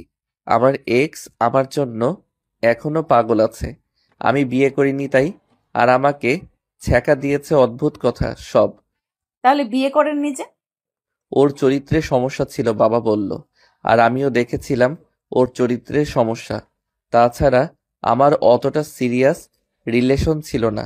বিয়ে করতে চাইছিলাম কিন্তু বাবা রাজি না, তাই করিনি। আর আমার মনের মতো অতটা ছিল না। এখনো ভালোবাসেন? মোটেও না। তার সাথে যেটা ছিল ওইটাকে ভালোবাসা বলা চলে না, বুঝলে মিসেস? বুঝলাম। সেদিন সন্ধ্যায় আরশ মৌকে নিয়ে বেরোলো। কোথায় নিয়ে যাচ্ছে আরশ সেটা জানে না। মৌ আরশের পিছু পিছু যাচ্ছে। মৌ জানতে চাইলে আরশ বলে, তো বন্ধুরা, এতক্ষণ ধরে গল্পটি শুনেছো। গল্পটি তোমাদের কাছে কেমন লাগছে? যদি গল্পটি ভালো লেগে থাকে এবং এ ধরনের গল্প আরো শুনতে পছন্দ করো, তাহলে এক্ষুনি নিচে থাকা সাবস্ক্রাইব বাটনটি টিপে আমাদের পরিবারের একজন সদস্য হয়ে যাও এবং গল্পটি কন্টিনিউ করো। আর হ্যাঁ, একটি সুন্দর কমেন্ট করতে কিন্তু ভুলবে না। বন্ধুর বাসায় যাচ্ছি। মৌ আরশের পিছ পিছ রওনা হলো। মৌ বায়না ধরলো সে খালি পায়ে হাঁটবে। তার অনেক দিনের শখ রাস্তায় খালি পায়ে হাঁটবে, তাও রোড দিয়ে। রোড লাইটের আলো রাস্তায় চকচক করছে। শহরে বিভিন্ন মানুষের মাঝে খোলা আকাশের নিচে হাঁটছে আরশ আর মৌ। মৌ মাঝে মাঝে লাফ দিয়ে রাস্তার পাশে লাগানো বিভিন্ন ফুল গাছ থেকে ফুল ছেঁড়ার চেষ্টা করছে। বারবার ব্যর্থ হওয়ায় আরশ মৌকে উঁচু করে ধরল। মৌকে উঁচু করে ধরার সময় পেট থেকে শাড়ি সরে যায়। আরশ দুষ্টুমি করে পেটে ঠোঁট ছুঁয়ে দেয়। মৌ লাফ দিয়ে নেমে বলে, কি হলো? আরশ বলে, কি হলো আপু? এই শুনুন, আপনাকে কি আবার মুখ চালাতে বলা হয়েছে? আরশ তার প্রচন্ড হাসি চেপে রেখে বলে, ওকে মুখ অফ। নিস্তব্ধ শহরে জনমানব শূন্যহীন রাস্তা। এই রাস্তায় খুব একটা মানুষ চলাচল করে না। কোথাও কেউ নেই। পাশাপাশি হাঁটছে মৌ আর আরশ। তাদের জন্য নির্দিষ্ট কোনো গন্তব্য নেই। আনমনে হেঁটে চলেছে দুজন। ঝোপঝাড়ের মাঝে জোনাক পোকাগুলো জ্বলছে নিচ্ছে। রাতের এই সৌন্দর্য যেন ভুলবার মতো নয়। মাঝে মাঝে দুই একটা জোনাক পোকা হাতে ধরে হাঁটছে মৌ। আরশ ময়ের এই বাচ্চা মৌ দেখছে আর ময়ের প্রতি মুগ্ধ হচ্ছে। আরশ বারবার ময়ের প্রেমে পড়তে বাধ্য হচ্ছে। ইচ্ছে করছে মৌকে জড়িয়ে ধরতে, কিন্তু সেই সাহসটা পাচ্ছে না। হঠাৎ করে গাছের একটা ডাল ভেঙে পড়ায় মৌ ভূত ভেবে ভয় পেয়ে এসে জড়িয়ে ধরে আরশকে। এমন শক্তভাবে জড়িয়ে ধরে আরশের শার্টের বোতাম একটা ছিঁড়ে মৌয়ের হাতের মাঝে চলে গেল। আরশের শিরা উপশিরা যেন উষ্ণ ছোঁয়া বয়ে যাচ্ছিল। মৌ চোখ বন্ধ করে পড়ে আছে আরশের বুকে। আরুষ নিজেই 2 হাত দিয়ে আগলে ধরে মৌকে, মাথায় হাত বুলিয়ে বলে, আমি আছি, ভূতেরও ভয় পাবে তোমাকে ভয় দেখাতে। আমরা চলে এসেছি প্রায়। ওই যে ওই নীল রঙের বিল্ডিংটায় যাব আমরা। চলো, আজ আশ্চর্য একটা জিনিস দেখবে তুমি। মৌ নিজেও জানতো না সে ঠিক কি দেখতে চলেছে। বিল্ডিং এ প্রবেশ করে আরুষ কলিং বেল চাপতেই দরজা খুলে দিল একটা মেয়ে। মৌ হুবহু তার মতো একটা মেয়েকে দেখে চমকে যায়, যেন তার প্রতিচ্ছবি দেখছে। আরুষও যেন মানসিক মহাতৃপ্তি পেল। আরুষের বউ যে সেই মেয়েটা না, সেটা ভেবে আরুষের মুখে হাসি ফুটল। মৌ এবং মৌয়ের মতো দেখতে মেয়েটি দুজন দুজনের দিকে তাকিয়ে আছে। দুজনই যেন চমকে গেল। কিভাবে সম্ভব হুবহু দুটো মানুষের মিল হওয়া? দুজন দুজনের দিকে একইভাবে তাকিয়ে আছে। মৌ আরুষের দিকে তাকিয়ে রইল। মৌয়ের ভঙ্গিমা এমন ছিল যে সে সত্যি আশ্চর্য হয়েছে। মৌ মেয়েটিকে বলে, কে তুমি? তুমি হুবহু আমার মতো দেখতে কিভাবে হলে? যমজ ছাড়া তো এমন হওয়া সম্ভব না। মেয়েটি ওড়না দিয়ে মুখ ঢেকে বলে, খদ্দের ছাড়া কারোর সাথে কথা বলি না আমি। আপনার কোনো কথার উত্তর দেওয়া সম্ভব নয়। আমার টাকাটা পেলে আমি চলে যাব। আগে বলো তুমি কে? বাসা কোথায় তোমার? আমি সত্যি অবাক হচ্ছি তোমাকে দেখে। তুমি কি অবাক হচ্ছ না তোমার মতো হুবহু একটা মেয়েকে দেখে? কিছুটা হয়েছি, তবে আমার দুনিয়ার কোনো কিছুর প্রতি অতটা আগ্রহ নেই, তাই এসব অবাক করা কোনো কিছুই আমার মাঝে অনুভূতি জাগায় না। তোমার বাসা কোথায়? অতীতাদের নিজস্ব বাসা থাকে না, তারা রোজ কারো না কারো বাসায় থাকে। বলছি, আমাকে এখানে ভাড়া করে আনা হয়েছে আজ রাতের জন্য। আপনাদের খদ্দের কজন তাদের পাঠান। আমাকে কাজ শেষ করে মহল্লায় ফিরে যেতে হবে। সেখানে আবার খদ্দের আসবে, আর খদ্দের না থাকলে বলুন আমি চলে যাই। তোমার তো টাকা চাই তাই না? রোজ তো ছেলেদের সাথে সময় কাটিয়ে টাকা নাও। আজ না হয় আমার সাথে গল্প করলে। চিন্তা করো না, ডাবল টাকা দেব। আমার ডাবল টাকা চাই না, যা ঠিক করা হয়েছে তাই দিলেই হবে। আচ্ছা, নাম কি তোমার? আরশি। আমার নাম আরশি। ও কি তোমার হাজবেন্ড? হুম। অনেক ভালো মানুষ, তুমি অনেক ভাগ্যবতী। এবার আসি আমি, আমার পারিশ্রমিক লাগবে না। তুমি এইভাবে যেতে পারো না, তোমার পরিচয় আমাকে দিতেই হবে। আপনার মতো আমি দেখতে, এটা কি আমার অপরাধ যার জন্য আমাকে ফোর্স করছেন? আমাকে যেতে দিন। তুমি আমার বোনের মতো, নিশ্চয়ই আমাদের কোনো কানেকশন আছেই, না হলে এইরকম হলাম কিভাবে? প্লিজ আমায় বোন ডেকো না, তাহলে আমি উইক হয়ে যাব। আমায় যেতে দাও প্লিজ। তুমি কতদিন ধরে এই পেশায় আছো? ছোটবেলা থেকে। কতটুকু বয়স? এই ধরো 7 বছর বয়স থেকে। কষ্ট পেতে না এই পেশার জন্য? হ্যাঁ পেতাম, কিন্তু দেখার মানুষ নেই। অনেক বয়সী মানুষ এসে যখন অত্যাচার করতো খুব কাঁদতাম। তারা হাত পা বেঁধে অত্যাচার করত। ধীরে ধীরে সব সহ্য হয়ে গিয়েছে আমার। তোমার মা বাবা কেউ নেই? হ্যাঁ, মা নিজেই এ পেশার আর আমাকেও এ পেশায় নামিয়েছে। আচ্ছা আপনারা থাকুন, আমি আসি। আরশি নামের মেয়েটা চলে গেল চোখ মুখ ঢেকে। খুব গম্ভীর টাইপের একটা মেয়ে। মৌ আরুষের দিকে তাকিয়ে অবাক হয়ে তাকিয়ে বলল, আরুষ মেয়েটা চলে গেল, ওর কাছে আমার অনেক কিছুই জানার আছে। মেয়েটা এইভাবে যেতে পারে না। মেয়েটাকে এটা আমার জানা দরকার, আমি জানতে চাই। তুমি চিন্তা করো না, মেয়েটার ঠিকানা জেনেই এখানে টাকা দিয়ে এনেছিলাম। দেখেছো আমি কেন তোমায় ভুল বুঝেছিলাম। মৌকে খুব সন্দিহান দেখে আরুষ বলে, চলো তোমার বাবার বাসায় যাই, তোমার বাবাও হয়তো চিন্তায় আছে। মৌ আর আরুষ মৌদের বাড়িতে গেল। মৌ তার বাবাকে দেখেই জড়িয়ে ধরে বলে, বাবা, আমি তোমার খারাপ মেয়ে না বাবা, আমি কিছুই করিনি। আমার মতো হুবহু দেখতে আরেকটা মেয়ে আছে বাবা। মৌয়ের বাবা আরুষের দিকে তাকাতেই আরুষ একটা অমায়িক হাসি দিয়ে বোঝালো সব ঠিকঠাক আছে। মৌয়ের বাবা বলে, মা, জামাইকে নিয়ে ঘরে যাও। এমন সময় আরুষের কিছু ফ্যামিলি ফটোর দিকে নজর যায়। আরুষ 2টা বাচ্চার ছবির দিকে তাকিয়ে বলে, ওই বাচ্চা দুইটাকে? মৌয়ের বাবা বলে, আমার মেয়েরা, মৌ আর মৌসি। মৌসি ছোটবেলায় মারা যায়, ওরা দুজনে যমজ ছিল। মেয়ে দুইটা আমার প্রাণ ছিল, কিন্তু মৌসিকে বাঁচাতে পারিনি আমরা। আমরা আগে এমন একটা জায়গায় থাকতাম, সেখানে এক সময় খুব শিয়াল এর উৎপাত শুরু হয়। মৌ আর মৌসি এক জায়গায় ঘুমিয়েছিল, সেখান থেকে মৌসিকে শিয়ালে টেনে নিয়ে গেছিল। তারপর আমরা মৌকে নিয়ে ওখান থেকে চলে আসি। আরুষ বলে, মৌসির লাশ পেয়েছিলেন? না, পাইনি। আমার মনে হচ্ছে মৌয়ের মতো দেখতে মেয়েটাই আপনার মেয়ে। কোনো না কোনোভাবে ও বেঁচে গেছিল। মৌ বলে, মেয়েটা যে বলল ওর মা এই পেশায়, তাই ও এই পেশায়। হয়তো সে জানেই না তার অতীতে কি ঘটেছিল। মৌয়ের বাবা বলে, আরশ আমার মেয়ের মতো দেখতে, কে সে? আমি তাকে দেখতে চাই, আমাকে নিয়ে চলো বাবা। আরুষ বলে, চিন্তা করবেন না, পুলিশ নিয়ে যাব আমার বন্ধু এসআই। আমি সবকিছু বলে রেখেছি। আমার আগেই সন্দেহ হচ্ছিল কিছু একটা গড়বড় আছে। মৌয়ের বাবা বলে, কিভাবে প্রমাণ করব সত্য আর মিথ্যা, কি আসল কি নকল? আরুষ বলে, আপনি চিন্তা করবেন না, এখন ডিএনএ টেস্টের ব্যবস্থা আছে, খুব সহজেই প্রমাণ হয়ে যাবে সব। যমজ দুটো মেয়ের একটা নিখোঁজ হওয়াতে দীর্ঘদিন মানসিক যন্ত্রণায় ছটফট করেছেন ময়ের বাবা। সে জানে ছোটবেলায় তার মেয়ে মারা গিয়েছে। এতগুলো বছর পরে তার মেয়ের মতো আরেকটি মেয়ে আছে শুনে অস্থিরতা বেড়ে চলেছে ময়ের বাবার। সারা রাত ঘুম হয়নি তার। পরের দিন আরস খুব ভোরে মৌ আর তার বাবাকে রেডি হয়ে নিতে বলল, কারণ আরস সব রকম খোঁজখবর নিয়ে বেরিয়েছে। নির্জন পাহাড়ি এলাকা, চিকন সরু রাস্তা দিয়ে হেঁটে চলেছে মৌ, আরস, ময়ের বাবা আর পুলিশ অফিসার। এই নির্জন এলাকায় কোনো মানুষ কিভাবে থাকতে পারে? এইদিকে তেমন কোনো মানুষের বাড়ি নেই। দূরে হলুদ কালারের একটা দোতলা বিল্ডিং দেখা যাচ্ছে। ঠিকানা অনুযায়ী এই বাড়িটাই সেই বাড়ি। মৌ আর আরস বাড়িতে প্রবেশ করেই শুনতে পায় করুণ কান্নার সুর। ভিতরে একটি মেয়ে কাঁদতে কাঁদতে বলছে, কেমন মা তুমি? নিজের মেয়েকে আমার একটা বাজে রাস্তায় নামিয়ে দিয়েছ। আমার সব ভালো লাগে না মা। আমি মুক্তি চাই। কেন আমার এই মুখটা মানুষকে দেখলে লুকিয়ে রাখতে হয়? কেন মানুষ আমাকে দেখলে দেহভোগের বস্তু মনে করে? আমার এই শরীরটা শুকনোও খাবে না মা। ছি, ঘেন্না লাগে আমার নিজের প্রতি। রোজ রাতে পুরুষ পাল্টাতে হয় আমাকে। আমার এই জীবনটা আমি আর চাইছি না মা। আমার জীবনে আমি একটা রঙিন বসন্ত চাই। এই রঙহীন জীবনটা আমার আর ভালো লাগে না। আমাকে তুমি মুক্তি দাও মা। এত টাকার প্রয়োজন কেন মা তোমার? আমাকে তো লেখাপড়া করালে আমি চাকরি করেও টাকা উপার্জন করতে পারতাম। কেউ একজন ঠাস শব্দে একটা চড় মেরে বলল, চাকরি করে ঠিক কত টাকা পেতি তুই? এখানে একটা ভালো কাস্টমার লাখ টাকাও দেয়। চাকরি করে মাসে 15-20 হাজার টাকা, তার বেশি তো পেতি না। খুব বুলি ফুটেছে না তোর? কেমন মা তুমি? মানুষের মা নিজের সন্তানের সম্মান রক্ষা করে, আর তুমি আমাকে মানুষের কাছে ঠেলে দাও। বাইরে থেকে আরস কলিং বেল চাপলো। কলিং বেল চাপতেই দরজা খুলে দিল এক ভদ্র মহিলা। ময়ের বাবা বলে উঠল, এ কি আতিয়া তুমি? আরস, মৌ, অফিসের সবাই অবাক হয়ে গেল। ময়ের বাবা এই মহিলাকে কিভাবে চেনে? মহিলাটি উত্তেজিত হয়ে বলল, কিসের আতিয়া? কে আতিয়া? কি ভুলভাল বকছেন শুনি? বলেই দরজা লাগাতে গেলে আরস দরজা খুব জোরে ধাক্কা দিয়ে ঘরের ভেতর প্রবেশ করলো। সাথে মৌ, ময়ের বাবা, অফিসারও প্রবেশ করলো। ময়ের বাবা চমকে যায় আরশিকে দেখে।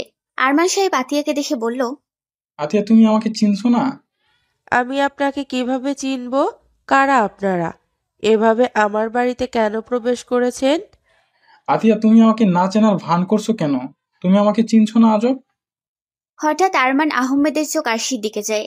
আরমান আহমেদের হাত পা কাঁপছে। এটা কিভাবে সম্ভব? হুবহু তার মেয়ের মতো দেখতে। একটা মেয়ে হুবহু তার মেয়ের মতো দেখতে। আরমান আহমেদের চোখ ছলছল করছে। এটাই তাহলে তার মৌসি? আরশি নামের মেয়েটির চোখ মুখ ছলছল করছে পানিতে। আতিয়া নামের মহিলাটি বলে, আরশি, ঘরের মাঝে যাও এখান থেকে। আরশি ঘরের ভিতর প্রবেশ করতে গেলে পুলিশ অফিসার বলেন, দাঁড়ান ম্যাডাম, আপনার আইডেন্টিটি পরীক্ষা করতে হবে। আপনার নামে একটা জিডি হয়েছে। আপনার কিছু স্যাম্পল নিব। আমার সাথে ডাক্তার এসেছে। পরীক্ষার রেজাল্ট আসা পর্যন্ত আপনি আমাদের হেফাজতে থাকবেন। আতিয়া নামের মহিলাটি বলে, আপনারা কোন সাহসে আমার বাড়িতে এসে আমার মেয়েকে মানসিক চাপ দিচ্ছেন? কিসের আইডেন্টিটি চেক? অফিসার বলেন, মিস্টার আরমানের সন্দেহ মিস আরশি তার হারিয়ে যাওয়া মেয়ে। আরমান আহমেদ বলেন, আতিয়া তুমি আমাকে চিনছো না? এত বড় মিথ্যা বলতে পারলে? না, আমি আপনাকে চিনছি না। কে আপনি? আরমান বলেন, তুমি আমার বাসায় 1 বছর কাজ করলে, আজ আমাকেই চিনছো না? আর তোমার সাথে মেয়েটিকে সত্য করে বলো। তাছাড়া সেদিন তুমি তো বলেছিলে শিয়ালে আমার মেয়েকে টেনে নিয়ে গেছে। তুমি চেষ্টা করেও মেয়েকে বাঁচাতে পারোনি। আমরা চলে আসার পর তুমি থেকে গিয়েছিলে, আর আজ এতদিন বাদে তোমাকে দেখছি। আরশ বলে, বাবা, এবার আমি বুঝতে পারছি এই মহিলার মাঝে সব ঝামেলা আছে। এই মহিলাকে ধরলেই সবকিছু পাওয়া যাবে। আতিয়া বলে, আপনারা কি করছেন? এগুলো অনেক বড় অন্যায়। অফিসার বলেন, ন্যায় আর অন্যায়ের প্রমাণ হয়ে যাবে, সেটা আপনার দায়িত্ব নয়। ময়ের মতো হুবহু দেখতে মেয়েটি বলে, আমি আর পারছি না। আমাকে বাঁচান প্লিজ। আমি আর নিতে পারছি না। এই জীবনটা আমাকে কষ্ট ছাড়া আর কিছুই দেয়নি। আমি তো পতিতা হতে চাইনি। আমাকে কেন আমার মা পতিতা বানালো? আরমান আহমেদ বলেন, মা মৌসি, তুই আমার মেয়ে। আমি তোকে নিয়ে যাব এই খারাপ পরিবেশ থেকে। আমি ভাবতেও পারিনি আবার তোকে ফিরে পাবো। ও তোর মা নয়, তুই আমাদের মেয়ে মা।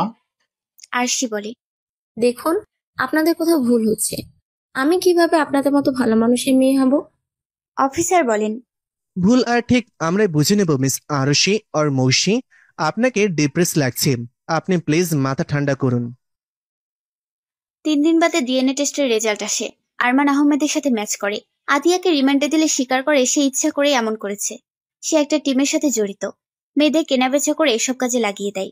মৌসিকে ইচ্ছাকৃতভাবে চুরি করে খুব কম বয়স থেকে এ পেশায় দেওয়া হয়েছে। মৌসি আতিয়ার গালে একটা থাপ্পড় মেরে বলে, কেন আমার জীবনটা এভাবে নষ্ট করলে? আমার এত সুন্দর একটা ফ্যামিলি থাকতে পতিতালয়ে এনে রেখেছিলে। কি দোষ ছিল আমার? আজ আমারও মৌয়ের মতো একটা সুন্দর জীবন হতো। মৌসির হাত ধরে বলে, বোন, আমার থেকে ভালো জীবন তোরও হবে। বলেই মৌসিকে জড়িয়ে ধরে ভীষণ কান্নায় ভেঙে পড়ে। এতদিন পরে মেয়েকে ফিরে পেয়ে মৌয়ের বাবাও কান্নায় ভেঙে পড়ে। আরমান সাহেব মেয়েকে বলে, মা, আমরা তোর সাথে আছি, তোর জীবনে আমরা সুখ শান্তি ফিরিয়ে দেব, তুই আমার বুকেই থাকবি আজীবন। বেশ কয়েকদিন ধরে আরমান সাহেবের ফ্যামিলিতে ঝামেলা লেগেছিল। সব ঝামেলা মিটে যাওয়ার পরে আরমান সাহেবের ফ্যামিলিটা পূর্ণতা পেল। বাড়ির বেলকনিতে দাঁড়িয়ে আছে মৌসি। মনটা ভীষণ খারাপ। খারাপ অতীত বারবার মনে পড়ছে তার। মৌ বেলকনিতে দাঁড়িয়ে দেখে মৌ আর আরশ খুনসুটিতে মেতে আছে। তা দেখে মৌসির ঠোঁটের কোণে এক পশলা হাসি এলো। মৌসি ভাবছে, জীবনও নির্দিষ্ট একটা মানুষ থাকলে বোধহয় এতটাই ভালো লাগে। একটা মানুষ থাকলে জীবনটা গোছানো থাকে। একটা পরিবার থাকাটা এতটা আনন্দের আগে জানা ছিল না। এর আগে কখনো তার কাছে আকাশটা এত বেশি সুন্দর লাগেনি। হঠাৎ পেছন থেকে কেউ ডাক দিল। Miss সানজি Ahmed মৌসি, hello dear. মৌসি অবাক হয়ে পেছনে তাকিয়ে দেখে অফিসার আহিন দাঁড়িয়ে আছে একগুচ্ছ ফুলের তোড়া নিয়ে। মৌসি সেদিন এই অফিসারকে ভালোভাবে খেয়াল করে দেখেনি। স্লিম ফিগার, গায়ের গড়ন পাতলা, লম্বা ফর্সা, বেশ সুন্দর দেখতে। অফিসার আহিন মৌসির কাছে গিয়ে ফুলের তোড়াটা এগিয়ে দিয়ে বলে, এটা আপনার জন্য। কি হলো, এই অদমের ছোট্ট উপহারটা গ্রহণ করতে গিয়ে খারাপ লাগছে আপনার? আমাকে ফুল দিচ্ছেন কেন? আমি এর যোগ্য নই। আপনার সাথে বন্ধুত্ব করার জন্য। আমি কি আপনার বন্ধু হতে পারি? আর নিজে তো অন্তফুল হয়ে বসেছেন, ফুলের যোগ্য না আপনি। আহিন মৌসির দিকে বন্ধুত্বের হাত বাড়ালে মৌসি অবাক হয়ে যায়। তার মতো মেয়ের সাথে কেউ বন্ধুত্ব করবে? অবাক হয়ে প্রশ্ন করে, আপনি আমার গোটা জীবনের সব ইতিহাস জেনে আমার সাথে বন্ধুত্ব করতে চাইছেন মিস্টার আহিন? এটা নিছকই হাস্যকর ব্যাপার। করুণা করছেন আমার উপর, সহানুভূতিশীল হচ্ছেন আমার প্রতি, তাই না? আমার কারো বন্ধুত্ব চাই না আহিন সাহেব। আমি একাই ভালো আছি। এই অপবিত্র মানুষের সাথে কাউকে জড়াতে চাই না আমি। মিস মৌসি, আপনি ভুলে যাচ্ছেন গতকালকের আপনি আর আজকের আপনি এক না। আরশি আর মৌসির মাঝে অনেক তফাৎ।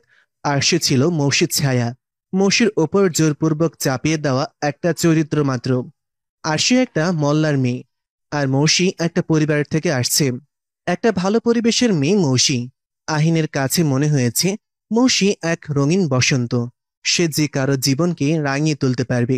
মৌসি মানে এক বসন্তের ছোঁয়া। মিস্টার আহিন, আমার জীবনে ঘন কালো গাঢ় অন্ধকার। সেখানে কারো বন্ধুত্বের মূল্য আমি দিতে পারবো না। আমার কালো অতীত আমাকে বারবার মনে করিয়ে দেয় আমি কে ছিলাম, কোথায় ছিলাম। আমি ভুলতে পারছি না। আমার জীবনও এক খারাপ অতীত আছে। জীবনে অনেক কিছু ঘটে, কিন্তু সেটা আমাদের পেছনে ফেলে চলে আসতে হয়। আমিও একজনকে ভালোবাসতাম। মেয়েটা আমাকে রেখে অন্যত্র রিলেশনের সাথে শারীরিক রিলেশনও করত। ওই ধরনের মেয়েরাই প্রকৃত পক্ষের পতিতা। সেখানে আপনি তো বাধ্য হয়েছিলেন। ভালোবাসা নিয়ে আমি কিছুই বুঝি না আহিন সাহেব, কারণ কেউ আমাকে কখনো ভালোবাসেনি। আর ভালোবাসা কেমন হয় সেটাই বুঝি না আমি। আপনি ভালোবাসা বুঝবেন মিস মৌসি, খুব শীঘ্রই বুঝবেন। আপনাকে রঙিন জীবনের শুভেচ্ছা রইল। প্লিজ এইবার ফুলটা গ্রহণ করুন। মৌসি ফুলটা হাতে নিয়ে ঘ্রাণ নিচ্ছিল, মন ভরে ফুলের সুগন্ধি নিচ্ছিল। এমন সময় মৌ খাবার এনে মৌসির গালে খাবার তুলে দিতে দিতে বলে, বোন, তোর এইসব বাজে অতীত বাদ দে। দেখ না, আমরা আছি তো, আমরাই তোর প্রকৃতপক্ষের ভালোবাসার মানুষ। খাবারটা দ্রুত খেয়ে নে। আমি আছি, বাবা আছে, তোর আর কি চাই বল? বোন আমার, এখন থেকে অনেক ভালো থাকবো, সুখে থাকবো। মৌসি মৌকে বলে, জানো, এ বাড়িতে আসার পর আমি যতটা আদর ভালোবাসা পাচ্ছি, গোটা জীবনে আমি তা পাইনি। ভালোবাসা মানুষরা এমনই হয়, তাই না? আরমান সাহেব এসে মৌসির কপালে চুমু দিয়ে বলে, হ্যাঁ মা, ভালোবাসার মানুষ এমনই হয়। আমার যা কিছু সব দিয়ে তোদের ভালো রাখবো আমি। তুই হারিয়ে যাওয়ার পর এক পাশ খালি ছিল আমার, আজ যেন মন ভরে শ্বাস নিচ্ছি। রোজ একটু একটু করে আহিনের সাথে মৌসির কথা হতো। কথা বলতে বলতে একটা সময় তাদের মাঝে গাঢ় বন্ধুত্বের সৃষ্টি হয়। আহিন পুরো টাইম দিত মৌসিকে। মৌসির পুরো জীবনটা রঙিন করে দিল আহিন। আহিনের কেয়ার আর যত্নে মৌসি ভুলে গেছিল তার অতীত। 6 মাস কেটে গিয়েছে। এই 6 মাসে আরশ, আহিন, মৌ আর মৌয়ের বাবার চেষ্টায় মৌসি আজ বেশ সুস্থ স্বাভাবিক। আস্তে আস্তে নিজেকে মানিয়ে নিয়েছে তার পরিবারে। বিছানায় বসে ফোন হাতে নিয়ে ছটফট করছে মৌসি। তার এখন আহিনকে ফোন দিতে ইচ্ছা করছে, কিন্তু কিভাবে ফোন দিবে, আর আহিনই বা কি ভাববে। 7-5 ভাবতে ভাবতে নাম্বার ডায়াল করে দিয়ে বসে আছে মৌসি। এমন সময় আরশ এসে বলে, কাকে মিস করছে আমার একমাত্র শালিকা? আপনাকে জিজু, শুধুই আপনাকে। হ্যাঁ তাই তো, ডায়াল কলে আহিন বাবুর নাম্বার দেখছি। এরই মাঝে মৌ এসে বলে, কে কাকে মিস করছে শুনি? আপনার বোন তার হবু জামাইকে মিস করছে বউ। আবার বউ ডাকছেন? বউকে কি কেউ চাচি ডাকে নাকি? আপনার খবর আছে আরুষ? হ্যাঁ তা তো থাকবেই, এতদিনে একটু ভালোবাসতে পারলেন না, আর খবর? মৌসি হেসে দিয়ে বলে, নাও ইট রোমান্স টাইম আপু আর জিজু, আমি এখন যাই। মৌ আরশকে বিছানায় ধাক্কা মেরে ফেলে দিয়ে বলে, এই যে হ্যালো, কিসের ভালোবাসা শুনি? এত ভালোবাসা দিচ্ছি তাও মন ভরছে না, তাই না? আরশ ময়ের হাত ধরে টেনে বিছানায় শুয়ে দিয়ে বলে, না ম্যাডাম, ভালোবাসাতে মন ভরবে না, মন ভরানোটা এত সোজা নয়। আমায় ভালোবাসেন আরুষ আপনি? তুমি কি এখনো এটা বোঝো না মৌ? তুমি আমার জীবনে না আসলে অনেক কিছুই বুঝতাম না আমি। আমার জীবনে পূর্ণতা পেয়েছে শুধুই তোমার জন্য। মৌ আরশের বুকে মাথা রেখে বলে, পৃথিবীর সব শান্তি আপনার এই বুকেতে আছে, এইভাবেই বাকিটা জীবন কাটিয়ে দিতে চাই। মৌ আরশের সম্পর্ক ধীরে ধীরে আরো গভীর হতে শুরু হলো। আহিন আরমান সাহেবের কাছে বিয়ের প্রস্তাব পাঠালো। এ প্রস্তাবে আরমান সাহেব ভীষণ খুশি। মৌসির জীবন নতুন আলোতে ভরে উঠল। আহিন আর মৌসি একদিন সন্ধ্যায় তাদের বিয়ের শপিং এ বের হলো। দুজনে রিকশায় চুপি চুপি বসে আছে। আহিন মৌসির হাতটা শক্তভাবে চেপে ধরে বলল, মৌসি, ভালোবাসি তোমায়। এই আমাকে কি মন থেকে ভালোবাসতে পারবে? মৌসি বলে, তুমি তো জানোই আমার জীবনের সব, আমার ভালোবাসা কি তৃপ্তি দিবে তোমায় আহিন? মৌসি, তোমার দেহের প্রতি আমার কোনো টান বা আকর্ষণ নেই। আমি চেয়েছি একটা ভেঙে যাওয়া মানুষ যাকে ভালোবাসলে সে সবটা দিয়ে আগলে রাখবে আমায়। বলো, আমায় কি আগলে রাখবে তুমি? আহিনের কাঁধে মাথা দিয়ে শান্তির নিঃশ্বাস নিল মৌসি। ভালোবাসি আহিন, তোমায় ভীষণ ভালোবাসি। এই আমাকে শক্তভাবে জড়িয়ে রেখো, আমাকে আর ভাঙতে দিও না। আগলে রাখবো তোমায় ভালোবেসে। ঘরোয়াভাবে বিয়ে হয়ে গেল আহিন আর মৌসির। বিয়ের পর আহিন আর মৌসির জীবনটা অনেক সুখের হলো। আরশ আর মৌ অনেক সুখে আছে। বিয়ের 2 মাস পরেই গুড নিউজ এলো, মৌসি মা হতে চলেছে। খবর পেয়ে সবাইকে যেমন আনন্দিত তেমনই একটু ভাবালো। আরশ বলল, আহিন, এত দ্রুত বেবি মৌসিকে একটু টাইম দিলে হতো না? আহিন বলল, আরশ, আমি চাই না এখনই বেবি নিতে, কিন্তু একটা বেবি হলে মৌসি আরো বেশি খুশি থাকবে। বেবি নিয়ে সময় কাটাবে, ও অনেক কিছু ভুলে যাবে। মৌসির কথা ভেবেই আমার আগানো। আমি মৌসির সম্পূর্ণ অতীত ভুলিয়ে দিতে চাই, ওর জীবনে রঙিন বসন্ত দিতে চাই। কি ভয়ঙ্কর একটা জীবন ছিল মৌসির, ভেবেই কষ্ট লাগে। 10 মাস পরে মৌসির বেবি ডেলিভারি হলো। যমজ 2টা মেয়ে হলো। মৌসি আর মৌয়ের মতোই সুন্দর হয়েছে দেখতে। মৌ বেবি 2টাকে বুকের সাথে জড়িয়ে ধরে বলে, পুচকু দুইটা, আমি তোদের বড় আম্মা। আমি কখনো আমাকে আন্টি বলে ডাকতে দিব না, আমাকে আম্মাই ডাকবি তোরা। 2টা বেবি নিয়ে মৌ আর মৌসির দিন কেটে যায়। আরশ আর আহিন যেন ওদের 2টা বাবা। মৌসি ভুলে গিয়েছে ওর অতীত বাচ্চাদের সাথে সময় কাটাতে কাটাতে। বেবিদের বয়স 2 বছর হলে ময়েরও একটা ছেলে হলো। ওদের এই 3টা ছেলে মেয়ে নিয়েই জীবন বসন্তের মতোই রঙিন আর সুন্দর হয়ে উঠল। পরিবারে আর কখনো তারা কাজের মহিলা রাখেনি। অপরিচিত মহিলাকে কাজে রেখেই তাদের এত বড় একটা সমস্যা হয়েছিল। সমাপ্ত। এই গল্পটা কেমন হয়েছে জানাবেন। আপনাদের অনেক ভালোবাসা পেয়েছি, আশা করি ভবিষ্যতেও পাবো। আলবিদা।